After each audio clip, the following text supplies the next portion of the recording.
ஓம் சாந்தி.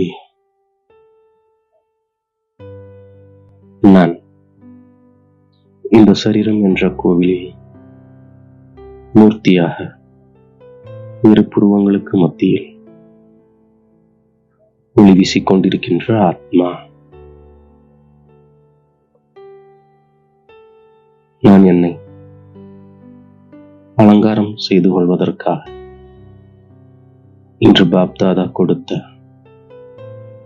ஒவ்வொரு சோமானங்களையும் சிந்தனை செய்து பார்க்கின்றேன். நான் இப்போது வீட்டிற்கு செல்ல வேண்டும். ஆகையால் நான் இந்த சீச்சி சரீரம் மற்றும் உலகை மறந்துவிட வேண்டும் என்பதை சதா நினைவில் வைத்திருக்கும் ஆத்மா.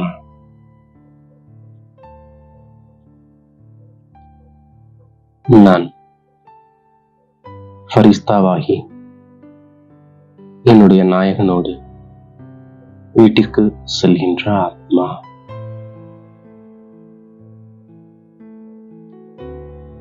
நான் இப்போது இந்த பழைய ஆடையை விடுத்து புதியதை எடுத்துக்கொள்கின்ற ஆத்மா.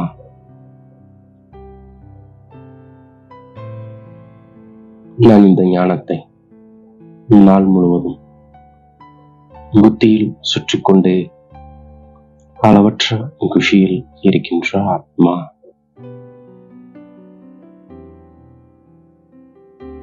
நான் மீண்டும் என்னுடைய ராஜ்ய பாக்கியத்தை தந்தை மூலமாக பெறுகின்ற ஆத்மா.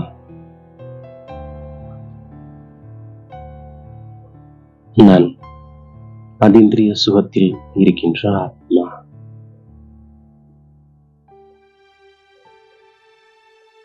நான் தேக உணர்வை நீக்குவதற்காக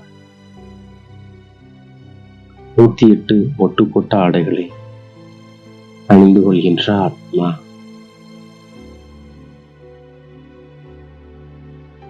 நான் யாத்திரையில் சென்று கொண்டிருக்கின்ற ஆத்மா.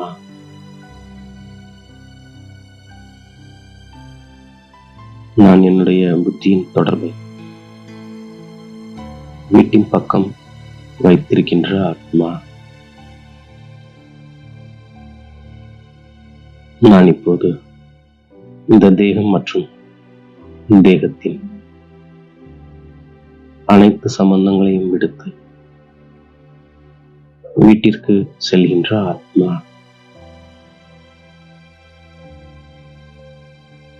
நான் எதிர்காலத்திற்காக ராஜயோகம் கற்றுக்கொண்டிருக்கின்ற ஆத்மா.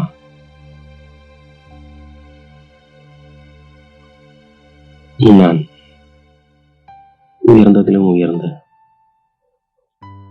தந்தை மூலமாக எல்லையற்ற ஆஸ்தியை பெறுகின்ற ஆத்மா.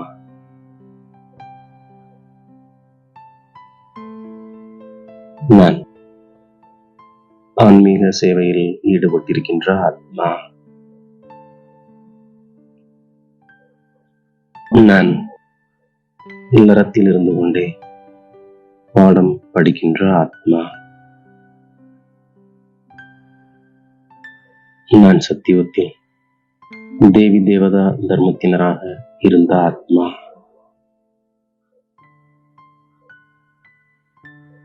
நான் அனைத்து குணங்களும் நிறைந்த 16 கலைகளிலும் முழுமையான ஆத்மா. நான் என் மீது நானே கருணை காட்டுகின்ற ஆத்மா. நான் இப்போது முயற்சி செய்து மீண்டும் தேவதையாக ஆகின்ற ஆத்மா.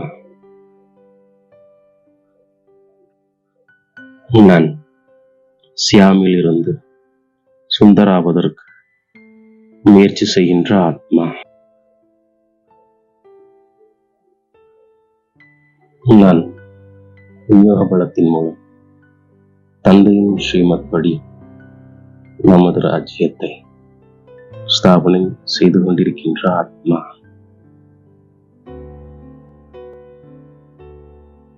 நான் தந்தை ஒருவரை நினைவு செய்து என்னுள் இருக்கும் கரையை நீக்கிவிடுகின்ற ஆத்மா.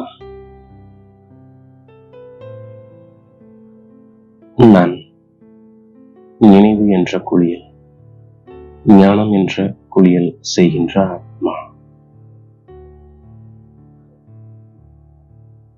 நான் சிருஷ்டி சக்கரத்தின் ஞானத்தை அறிந்திருக்கின்ற ஆத்மா.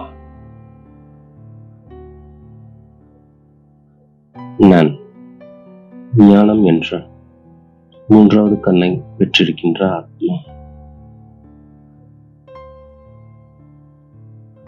நான் இப்போது திரிநேத்திரியாக ஆகின்ற ஆத்மா. நான் இந்த கல்வியின் மூலம் ராஜ்யத்தை அடைகிறேன் என்ற குஷியில் இருக்கின்ற ஆத்மா. நான் எதிர்காலத்திற்காக படிக்கின்ற ஆத்மா. நான் நன்றாக படித்து ராஜ்ய அரியணையில் அமர்கின்ற ஆத்மா. நான் புத்திசாலியாக ஆகின்ற ஆத்மா.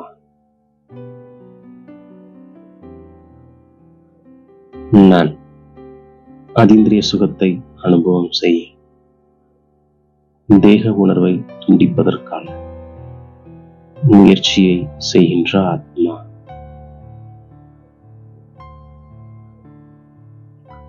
நான் இப்போது வீட்டிற்கு திரும்பி செல்வதற்காக புத்தி யோகத்தை வீட்டின் பக்கம் வைத்திருக்கின்ற ஆத்மா.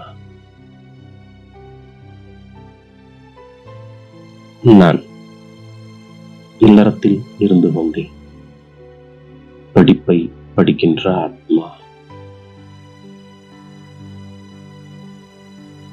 நான் டபுள் கோர்ஸ் கற்றுக்கொள்கின்ற ஆத்மா.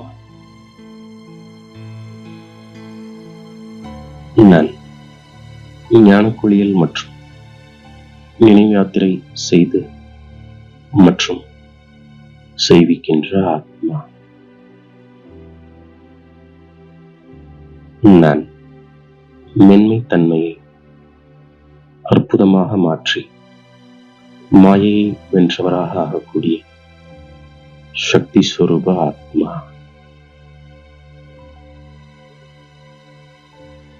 நான் என்னுடைய சம்ஸ்காரங்களை மாற்றம் செய்வதில் மட்டும் மென்மையானவனாக ஆகின்ற ஆத்மா.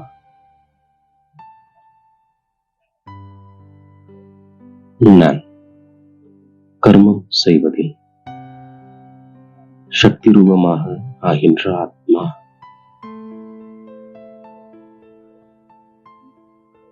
நான் மாயையின் எந்த அம்பும் தைக்க முடியாதபடி சக்தி ரூபம் என்ற கவசத்தை அணிந்திருக்கின்ற ஆத்மா.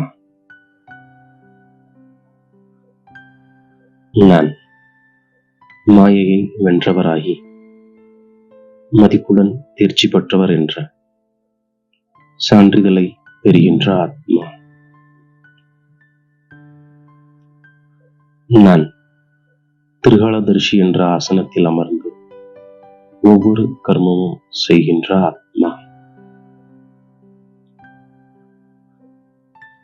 எவ்வாறு சாக்கார பிரம்மா பாபா கலைப்படையாத மற்றும் ஏக்ரஸ் நிலையின் உதாரணமாக ஆகி காண்பித்தார், அதுபோல நான் மற்றவர்களுக்கு முன்னால் உதாரணமாக ஆகின்ற ஆத்மா.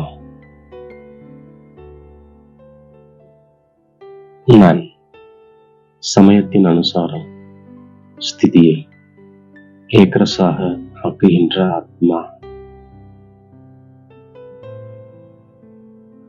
நான் சதா ஆடாத அசையாத ஒரே சீரான மனோநிலையை அனுபவம் செய்கின்ற ஆத்மா. இவ்வாறாக பாப்தாதா கொடுத்த ஒவ்வொரு சுமானங்களை நான் ஒவ்வொரு காரியத்திற்கேற்ப பயன்படுத்தி வெற்றி மூர்த்தியாக ஆகின்றேன்.